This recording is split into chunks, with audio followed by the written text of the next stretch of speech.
future pacing. What is it called? Give somebody a high five and say, use future pacing in your trainings.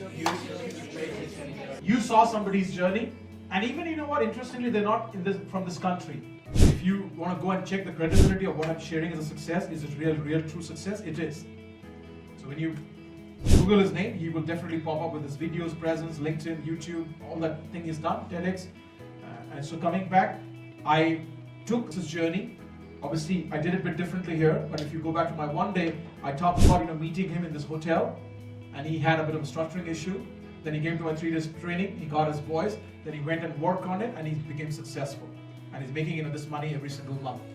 And this is called future pacing. So through him, you see the future of where you can go with my training. And that is also one of the reasons why you invested in this training. You can do that also in your programs. But having said that, have you got a result like that right now?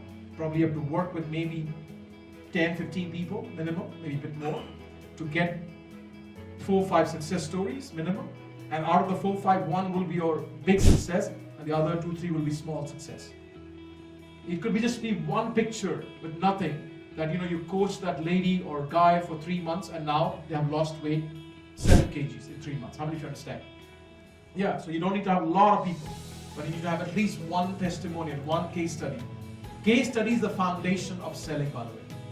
If you have just, like testimonial after testimonial, you play them in a obviously in an effective manner, in a story form. You keep bringing them up in between here and there. Don't overdo it. 3 of them in the entire presentation, boom, you are in business. And quite a few trainers have this habit because they learned the old style. They play testimonials at the end, all of them. It's not a good practice. When people know that the sale has started, and a lot of people zoom out. So it's good to weave them in your presentation one after another. 3 is enough, and then you can still play like a chunk at the end of 2 minutes or so, maybe 1.5 minutes or so of testimonials. It's not that you can't play them, you can. Because then if you go back to our one day, we do have testimonials at the end. We play like 3, 4 of them, not all of them. So it's okay to play them at the end, but not depend on it completely.